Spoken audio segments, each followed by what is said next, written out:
हाल फिलहाल ये देखने में आया है कि कजाकिस्तान का जो मुद्दा है वो काफ़ी चर्चा में है। जो मध्य एशियाई जो देश है वो काफ़ी चर्चा में है, इसलिए यह खास करके पीटी और मेंस के लिए, ये दोनों के लिए आवश्यक मुद्दा है, चर्चा में है। इसलिए हम आज इसकी चर्चा करने वाले हैं। कजाकिस्तान का है क्या, तो तीन चार बातें इसमें जो देखना है कि पहले तो यह है अवस्थिति इसकी क्या है कजाकिस्तान की, कि सबसे पहले चर्चा करना है कि इसकी अवस्थिति क्या है। दूसरा करना है कि चर्चा में ही क्यों है, और तीसरा करना है कि इसका प्रभाव दो स्तरों पर, और इसका प्रभाव वैश्विक स्तर पर, विश्व स्तर पर, एक भारत पर इसका क्या प्रभाव पड़ेगा।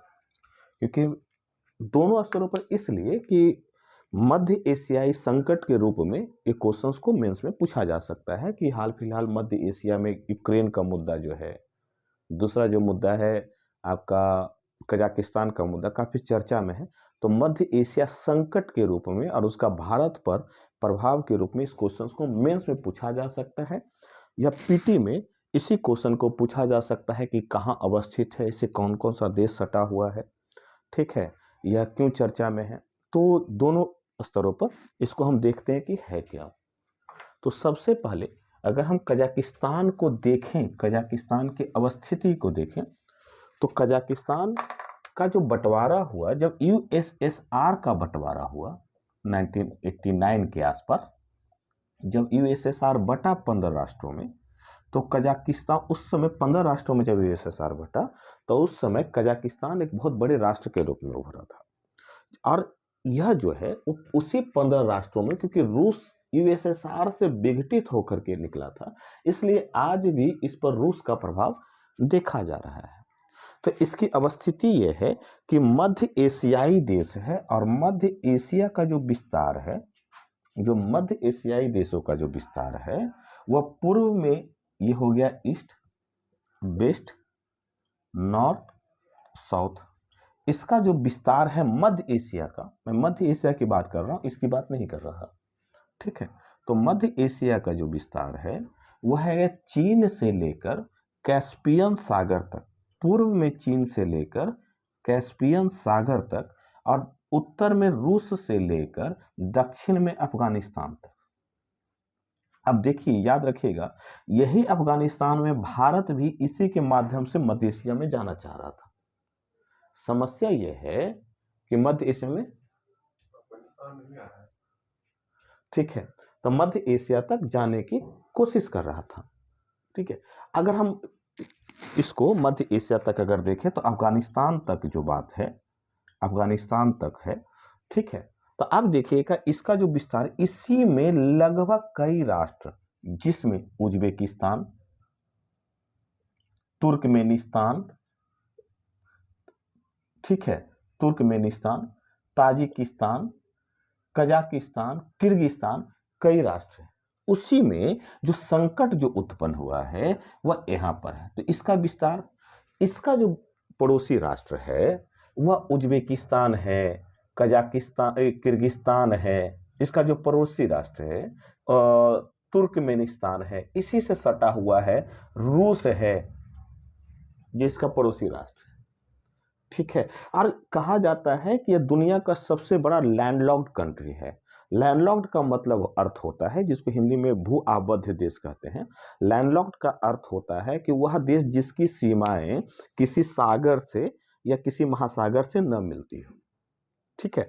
परंतु इसके बारे में कहा जाता है कि दुनिया का सबसे बड़ा लैंडलॉक्ड है, लेकिन यह पूरी तरह से लैंडलॉक्ड नहीं है, क्योंकि इसकी सीमाएं एक तरफ कैस्पियन सागर से मिल जाती है, इसलिए इसे पूर्णतः लैंडलॉक्ड कहना ये सही नहीं है। तो यहाँ पर तो एक तो अवस्थिति पता है कि मध्य एशिया में यूएसएसआर के विघटन के बाद इसका निर्माण हुआ है 89 के आसपास, ठीक है। और उसी में यह जो है इसी एरिया में आपका स्थित है। इसीलिए मैं बार बार कह रहा हूं मध्य एशियाई संकट, कि मध्य एशिया में, और यूक्रेन वाला मुद्दा भी चल रहा है यूरेशिया को लेकर के, ठीक है। तो मध्य एशिया में संकट है। तो एक तो पहला, अब जब अवस्थिति की बात करता हूं तो भौगोलिक रूप से तो पता चल गया।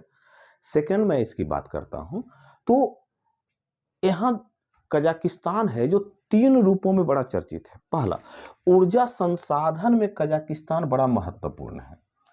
ऊर्जा संसाधन यहाँ प्रचुर मात्रा में उपलब्ध है। तो कौन कौन से ऊर्जा संसाधन है यहाँ प्रचुर मात्रा में? तो 2 प्रकार का, क्योंकि 3% यह वैश्विक पेट्रोलियम का 3% ये भंडारक है। पूरे वर्ल्ड का 3% वैश्विक भंडारक कजाकिस्तान है। दूसरा यूरेनियम में, अगर मैं इसकी बात करूं तो यूरेनियम उत्पादन में इसका पहला स्थान है वर्ल्ड में। यूरेनियम यानी जो परमाणु ऊर्जा स्रोत का एक महत्वपूर्ण पार्ट है, ठीक है, यूरेनियम उत्पादन में महत्वपूर्ण स्थान है। क्लियर? और सबसे बड़ी बात है कि कजाकिस्तान इस्लामिक कंट्री होते हुए भी इस पर कट्टर इस्लाम का प्रभाव नहीं है। कजाकिस्तान की विशेषता यह है कि इस्लामिक कंट्री है, लेकिन इस पर कट्टर इस्लाम का प्रभाव नहीं है। ये अभी भी यह एक लिबरल कंट्री है इस्लामिक रूप में। तो अपने आप में यह बड़ा चर्चित रहता है। एक्चुअली ये चर्चा में इसलिए आया, एक तो अब स्थिति पता चल गया, चर्चा में इसलिए आया ये कि यहाँ की सरकार ने, जो पिछले कई वर्षों से थी, तो यहाँ की सरकार ने ईंधन के जो पेट्रोलियम उत्पादन है, ईंधन पर है जो प्राइस रेट बढ़ा दिया। तो प्राइस रेट, कीमत बढ़ गई, और कीमत बढ़ने के कारण यहाँ के लोगों ने इसके खिलाफ आंदोलन छेड़ दिया, हिंसात्मक आंदोलन कर दिया, जिसके कारण सरकार तक को इस्तीफा देना पड़ा। अच्छा, यहाँ की सरकार जो है, क्योंकि रसिया का प्रभाव पड़ोसी है, तो रसिया का प्रभाव इस पर रहा, और यहाँ की सरकार ने इस आंदोलन को रोकने के लिए रूस की सेना को आमंत्रित कर लिया। फलस्वरूप यहाँ के लोगों ने, जो अलगाववादी जो हैं, यहाँ के कई लोग जो रूस के खिलाफ हैं, जो अलगाववादी हैं, उन्होंने यहाँ पर विद्रोह कर दिया और सरकार को भी इस्तीफा देना पड़ा। ठीक है, तो इसके विद्रोह एक तात्कालिक कारण रहा कि ईंधन की कीमत, लेकिन इसके पीछे कई रीजंस रहे हैं कि विद्रोह का, इसीलिए चर्चा में रहा कि यहाँ की सरकार गिर गई। ठीक है, सेकेंडरी थिंग से कि यहाँ पर विद्रोह बहुत बड़े पैमाने पर होने लगा, रसिया की सेना आ गई। ठीक है, तो इसके कई कारण रहे हैं। तो सिर्फ कारण अगर काउंट करूं तो सिर्फ ये कारण नहीं गिना जा सकता कि ईंधन, तो एक तो कारण रहा कि ईंधन कीमत में वृद्धि हो गई, तो एक तो ये कारण रहा जो हमने कहा। यहाँ के लोगों का कहना है, मैंने कहा ना कि कजाकिस्तान कभी यूएसएसआर का पार्ट था, तो यहाँ के जो लोग हैं इनका कहना है कि रसिया जो है, जो रूस है, अपने जो परमाणु जो परीक्षण जो करता है, वो ज़्यादातर परमाणु परीक्षण कजाकिस्तान में करता है, चाहे भूमिगत हो चाहे ऊपरी हो। इसके कारण इससे जो उत्पन्न रेडिएशन है, जो बड़ी मात्रा में यहाँ के स्वास्थ्य, यहाँ के लोगों को प्रभावित कर रहा है। तो एक तो इन्होंने कहा कि यहाँ का जो परमाणु परीक्षण जो रूस ने किया है, इसके कारण इसके खिलाफ एक विवाद है, एक लोगों में एक गुस्सा है रूस के द्वारा परमाणु परीक्षण का, तो एक कारण। दूसरा, यहाँ लोकतंत्र स्थापित नहीं है, तो यहाँ के लोगों का कहना है कि जो तानाशाही सरकार जो होगी, जो एक ही दल की चल रही है, वो सरकार हट जाए और यहाँ लोकतंत्र स्थापित हो। तो 3 मांगे हैं, भले कारण ये बना हो, लेकिन यहाँ एक परमाणु परीक्षण, रसिया का जो प्रभाव है इसको कम करने के लिए, और दूसरा लोकतंत्र को स्थापित करने के लिए लोगों ने यहाँ विद्रोह कर दिया। इनकी जो मांग है, तो कारण ये रहा। लेकिन मैंने कहा ना कि इसका प्रभाव क्या पड़ेगा, तो चर्चा पता चल गया कि चर्चा में क्यों है, अब स्थिति कहाँ है, तो इसका प्रभाव क्या पड़ेगा। अब जब इसके प्रभाव की जब हम बात करते हैं तो 2 प्रभाव पड़ेगा। अब मैंने कहा ना कि मध्य एशिया में स्थित है, तो इसका क्या प्रभाव पड़ेगा, तो हम 2 स्तरों पर प्रभाव की बात करते हैं। पहला, वैश्विक प्रभाव, यानी कि विश्व स्तर पर क्या प्रभाव पड़ेगा, और दूसरा भारत पर क्या प्रभाव पड़ेगा, क्योंकि ज्यादातर क्वेश्चन भारत से इफेक्ट करके पूछेगा। तो अगर मैं विश्व स्तर पर प्रभाव की बात करूं तो सबसे पहला यह प्रभाव है कि जैसे ऊर्जा उत्पादन में, क्योंकि यदि विद्रोह होता है तो ऊर्जा उत्पादन की मांग गिर जाएगी, ऊर्जा की मांग कम हो जाएगी, उत्पादन कम होगा।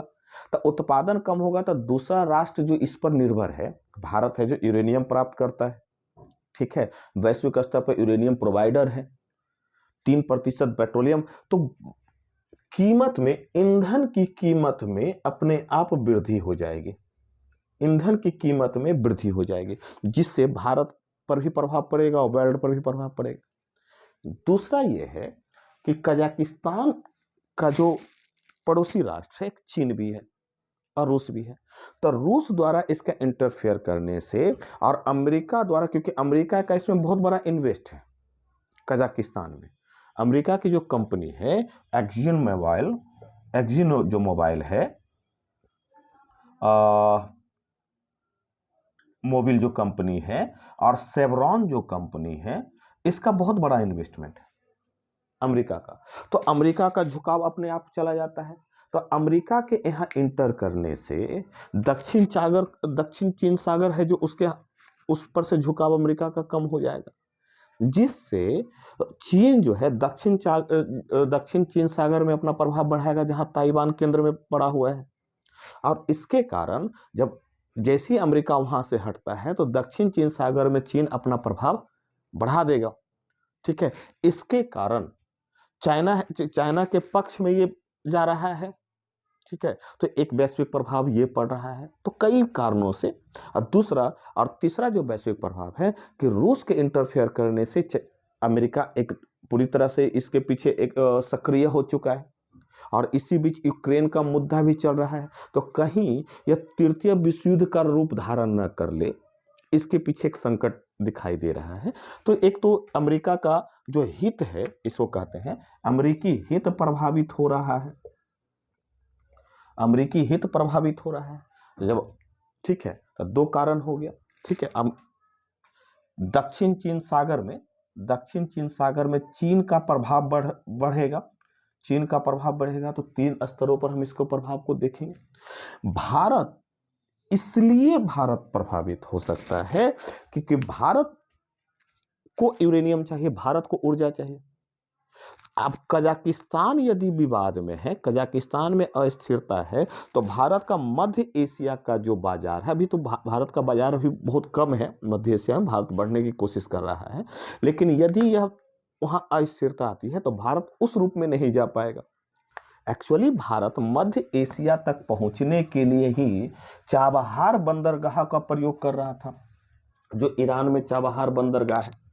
ठीक है, अब भारत जो है इसके माध्यम से ईरान की जो परिस्थिति है, ये पाकिस्तान है, ये इंडिया, ठीक है, पाकिस्तान, अफगानिस्तान, ईरान, और ये है मध्य एशिया। मध्य एशिया में कजाकिस्तान। अब जो है भारत जो है चाबहार के माध्यम से, यहां से होते हुए चाबहार के माध्यम से INSTC रोड के द्वारा अफगानिस्तान होते हुए मध्य एशिया जाना चाह रहा था। लेकिन एक तो अफगानिस्तान में है जो तालिबान स्थापित हो गया है, इसलिए भारत के समक्ष पहली समस्या उत्पन्न हो गई। अब दूसरी कजाकिस्तान संकट में है, तो कजाकिस्तान में यदि अस्थिरता आ जाती है तो भारत का मध्य एशिया तक पहुंचने का जो रास्ता है एक प्रॉब्लम्स क्रिएट कर देता है। दूसरा जो इसका प्रभाव है कि भारतीय विदेश नीति के समक्ष सबसे बड़ी चुनौती यह है कि रूस भी इसका परम मित्र है, अमेरिका भी इसका परम मित्र है। तो दोनों के बीच संतुलन स्थापित करना, अगर भारत का झुकाव रूस की तरफ होता है तब अमेरिका रुष्ट होता है, और अगर अमेरिका की तरफ होता है तब रूस दूर हटता है।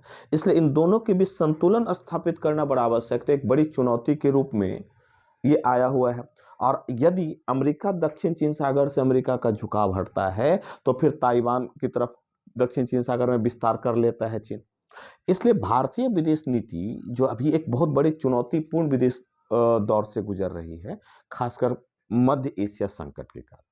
इसलिए यह जो चर्चा में हाल फिलहाल काफी चर्चा में कजाकिस्तान रहा है, इसलिए मैंने कहा ना 4 बातें तय करेंगे कि भारत पर क्या इम्पैक्ट पड़ेगा। तो भारत पर सबसे बड़ा इम्पैक्ट पड़ेगा कि विदेश नीति के समक्ष चुनौती अमेरिका और रूस के बीच संतुलन स्थापित करना, चाइना के विस्तार को रोकना ताइवान की तरफ दक्षिण चीन सागर में, और इधर मध्य एशिया तक बाजार तक पहुंच बनाना एक चुनौती है।